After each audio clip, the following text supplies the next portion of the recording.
Wewak is approximately 550 miles from Port Moresby. It's a long way. Too long for medium bombers and the fighter escort they require. At least the Japs think so, because for a long time it has been hit only by heavy bombers and always at night. The sons of heaven are resting easy. On a certain day in August, the 8th Photo Squadron brings in some astonishing reconnaissance pictures. This is the town of Wewak. This is Wewak Strip.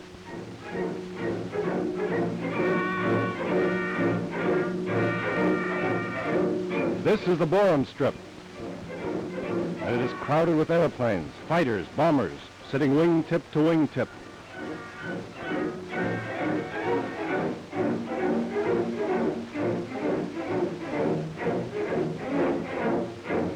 It's the same at Dagwa. 200, perhaps 250 airplanes in all. A sudden concentration of air power. The Japs are up to something. In the house on the hill, men gather to carry on the business of war. Quick decisions must be made. The future depends on sound judgment and courage. General Whitehead, commanding General Advance Echelon 5th Air Force, consults with his staff.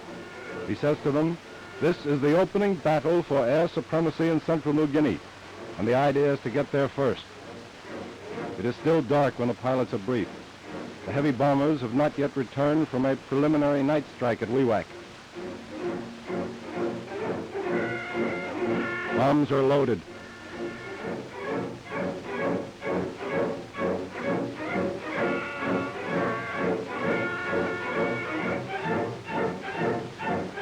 Machine guns are checked.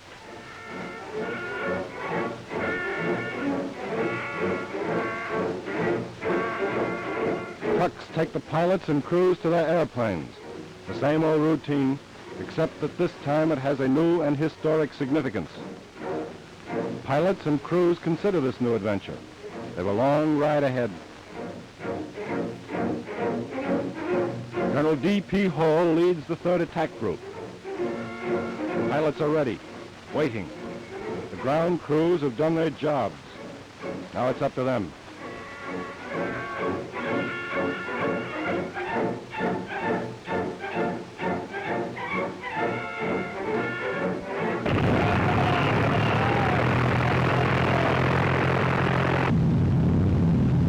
Finally, they take off.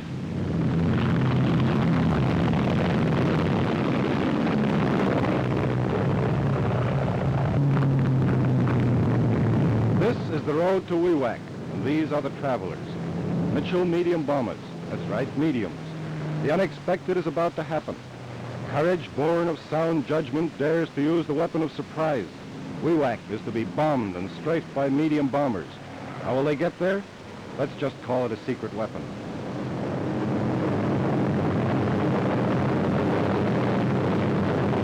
Now they're moving on to their first rendezvous, where they will meet the fighters.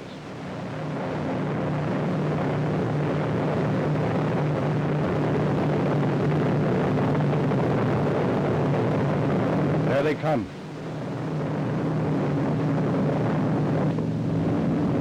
Here are the fighters, the lightnings. And the sons of heaven don't like them at all because they strike too hard, and usually only once.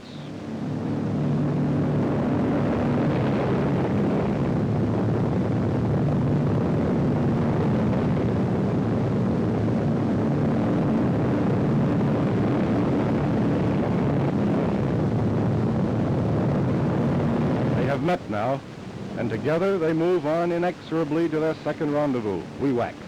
They fly at about 12,000 feet, hiding under a cover of clouds.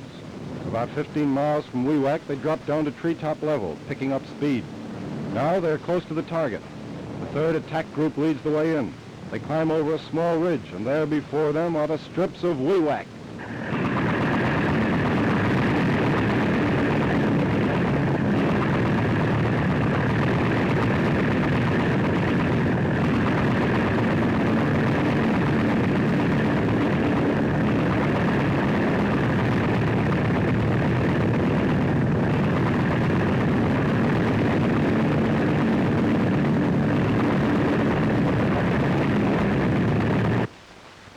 And the Japs are fast asleep in the morning sun.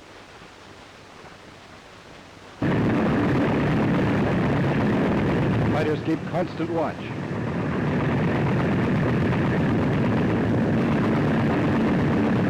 This is Dagwa, and here too the Japs are caught on the ground.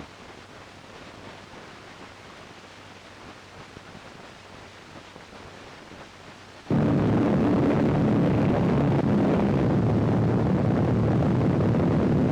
a matter of seconds, and the strips of Wewak and Borum are covered with a pall of black smoke rising in columns above 1,500 feet. Nearly all airplanes on aerodromes are either damaged or destroyed. Inadequately dispersed airplanes have been bombed and strafed, causing tremendous explosions and a sheet of flame 100 feet in the air. At least 7 large fires. And again, nearly all airplanes believed either destroyed or damaged. The sons of heaven are wide awake now, but it's too late. Not a single Japanese airplane gets off the ground. The Japs have been caught with their planes down.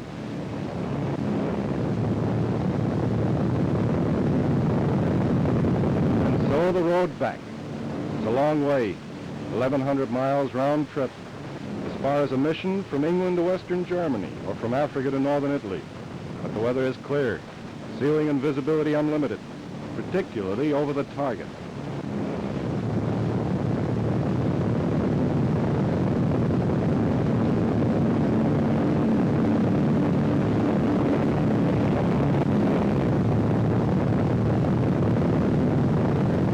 Again.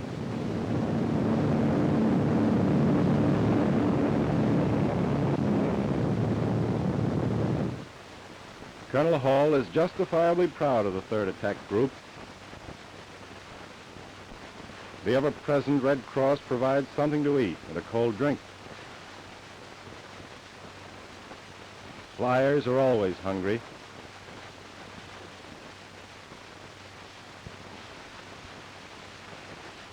Then comes interrogation by intelligence. Pilots report what they saw and did. All agree that enemy personnel seem to have been taken completely by surprise and that no enemy airplanes were airborne. Colonel Hall flies to Brisbane to make a report to the nation over NBC. He says he is convinced the Jap planes would have taken off in another 30 minutes to launch an attack against us. But, says Colonel Hall, we beat them to the punch and we pulverized them. Major Connolly, Colonel Hall's co-pilot, says, we expected to find about 75% of the Jap planes in the air. We never thought we'd find them like sitting ducks.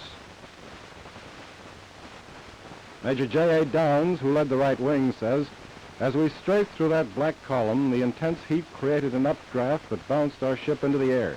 Planes were burning everywhere we looked. Colonel Hall's navigator, Lieutenant Don Leese, says, when we came in, some of the Japs were on a beach tossing a medicine ball around. Others were walking around on the sand in bright-colored robes.